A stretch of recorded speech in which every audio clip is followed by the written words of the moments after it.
Navy day বোকা বানাতে রুশ ভাষা, বিশেষ অস্ত্রে তছনছ করাচি বন্দর। ভারত বদলা নেয় অপারেশন ট্রাইডেন্ট দিয়ে। ভারতীয় নৌবাহিনীর বিশেষ অনুষ্ঠানটি অত্যন্ত উৎসাহের সঙ্গে পালন করে সারা দেশ। ভারতীয় নৌবাহিনীর বীরত্ব ও দেশের সামুদ্রিক সীমানা রক্ষায় তাদের ভূমিকা এবং আত্মত্যাগকে সম্মান জানাতেই নৌবাহিনী দিবস উদ্যাপিত হয় ভারতে। প্রতি বছর ৪ ডিসেম্বর নৌবাহিনী দিবস পালন করে ভারতীয় নৌবাহিনী। 2024 সালেও তার অন্যথা হয়নি। বুধবার হৈ করে এই দিনটি উদ্যাপন করেছে ভারত। সেই উদ্যাপন যোগ দিয়েছিলেন রাষ্ট্রপতি দ্রৌপদী মুর্মু। ওডিশার পুরী সেক্তে ভারতীয় নৌসেনা আয়োজিত অনুষ্ঠানে যোগ দেন তিনি। নৌবাহিনী দিবস পালন করা হয়েছে মুম্বইয়েও। এই উপলক্ষে ঢেলে সাজানো হয় বাণিজ্যনগরীর গেটওয়ে অফ ইন্ডিয়াকে। ভারতীয় নৌবাহিনীর অভিজাত মার্কোস কম্যান্ডোরা তাদের নির্ভুল এবং উন্নত যুদ্ধ প্রশিক্ষণ প্রদর্শনীর মাধ্যমে দর্শকদের মুগ্ধ করে। জাতীয় নিরাপত্তায় ভারতীয় নৌসেনার গুরুত্বপূর্ণ ভূমিকার কথাও তুলে ধরা হয় সেই প্রদর্শনীতে। নৌবাহিনীর হেলিকপ্টার, যুদ্ধবিমানের এয়ার শো পুরী এবং মুম্বই উভয় শহরের আকাশকে জীবন্ত করে তুলেছিল। দর্শক এই দৃশ্য দেখার জন্য পুরীর সৈকত এবং মুম্বইয়ের তাজ প্যালেস হোটেল চত্বর ও রোড সেন্টারের কাছে জড়ো হয়েছিল। মুম্বই এবং পুরী ছাড়া ভারতের অন্য জায়গাতেও এই দিনটি পালন করা হয়। কিন্তু কেন এই দিনটি ভারতীয় নৌসেনার কাছে এত গুরুত্বপূর্ণ? কেনই বা এই দিনটিকে নৌবাহিনী দিবস হিসাবে পালন করা হয়? ভারতীয় নৌবাহিনীর বিশেষ দিনটি উৎসাহের সঙ্গে পালন করে সারা দেশ। ভারতীয় নৌবাহিনীর বীরত্ব ও দেশের সামুদ্রিক সীমানা রক্ষায় তাদের ভূমিকা এবং আত্মত্যাগকে সম্মান জানাতেই নৌবাহিনী দিবস উদ্যাপিত হয় ভারতে। তবে এর পাশাপাশি এক অন্য ইতিহাসও রয়েছে নৌদিবস পালনের নেপথ্যে। দিনটি ভারতীয় নৌসেনার অপারেশন ট্রাইডেন্টের সাফল্যের কথা মনে করিয়ে দেয়। অপারেশন ট্রাইডেন্ট 1971 সালের ভারত-পাকিস্তান যুদ্ধের সময়ের একটি এমন এক নৌ অভিযান যা ভারতীয় নৌবাহিনীর ক্ষমতা প্রদর্শনের প্রতীক। ফলে নৌদিবস শুধু বিজয় উদ্যাপনের দিন নয়, নৌবাহিনীর আত্মত্যাগ এবং নিরলস প্রচেষ্টাকেও স্বীকৃতি দেওয়ার দিন। 2-5 মার্চ 1971 পশ্চিম পাকিস্তানের সেনাবাহিনী বাংলাদেশ, তৎকালীন পূর্ব পাকিস্তান, জনগণের উপর নৃশংসভাবে ঝাঁপিয়ে পড়ে। শুরু হয় মুক্তিযুদ্ধ। বাংলাদেশের দিকে সাহায্যের হাত বাড়িয়ে 3 ডিসেম্বর ভারত আনুষ্ঠানিকভাবে সেই যুদ্ধে যোগদান করে।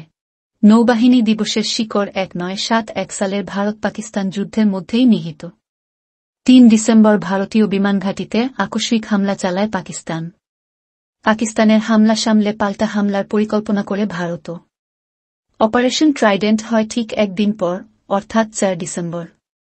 ওই দিন রাতে এক বিশেষ অভিযানে নামে ভারতীয় নৌসেনা। 4 ডিসেম্বর রাতে ভারতীয় নৌবাহিনী করাচি বন্দরে পাক নৌ সদর দফতরে অভিযান চালায়। 1965 সালের ভারত-পাক যুদ্ধের পরেই রাশিয়া থেকে একাধিক ক্ষেপণাস্ত্রবাহী বোট আনিয়েছিল ভারত।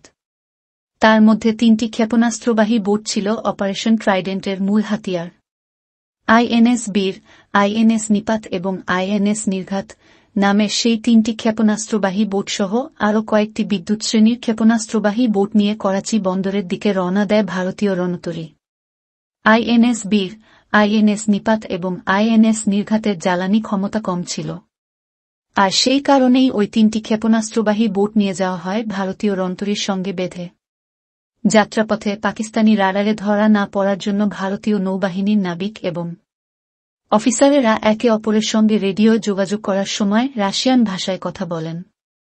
উত্তর আরব সাগরে ভারতীয় গতিবিধির সন্ধানে থাকা পাকিস্তানি নৌসেনাকে বোকা বানানোর জন্যই ছিল সেই উদ্যোগ। করাচি বন্দর থেকে 4 কিলোমিটার দূর থেকেই ভারতীয় নৌসেনার নজরে পড়ে যে পাক বন্দর পাহারা দিচ্ছে সে দেশের রণতরী পিএনএস খাইবার।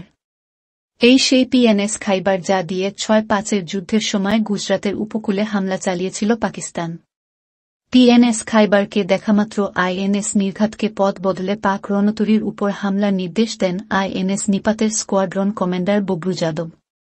রাত 1-1টা নাগাদ পিএনএস খাইবারে হামলা চালায় আইএনএস নির্ঘাত। অতর্কিত হামলায় ঘাবড়ে যায় পাক নৌসেনা। অন্ধকারে এলোপাথারি গুলি চালাতে থাকে তারা। অন্যদিকে আইএনএস নির্ঘাতের একের পর এক নির্ভুল ক্ষেপণাস্ত্র হানায় পাক রণতরীর ইঞ্জিনের কক্ষে আগুন ধরে যায়। 2 শতাধিক পাক সেনাকে নিয়ে ডুবে যায় পিএনএস খাইবার।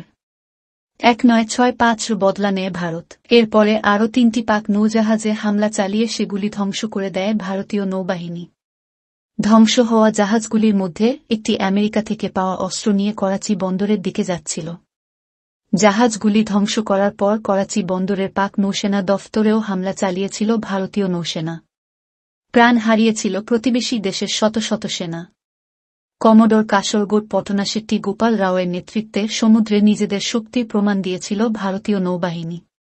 এই মিশনের সময় উৎসর্গ করা জীবনকে সম্মান জানাতে 4 ডিসেম্বর নৌবাহিনী দিবস পালিত হয়। এটি ভারতের জলরক্ষায় নৌবাহিনীর অগ্রণী ভূমিকার প্রতি শ্রদ্ধা নিবেদন করে এবং এর অবদান সম্পর্কে সচেতনতা বাড়ানোর সুযোগ হিসাবে কাজ করে। 1971 সালের 6 ডিসেম্বর প্রায় 3,000 পাকিস্তানি সেনা ভারতীয় সেনাবাহিনীর সামনে অস্ত্র নামিয়ে রাখে।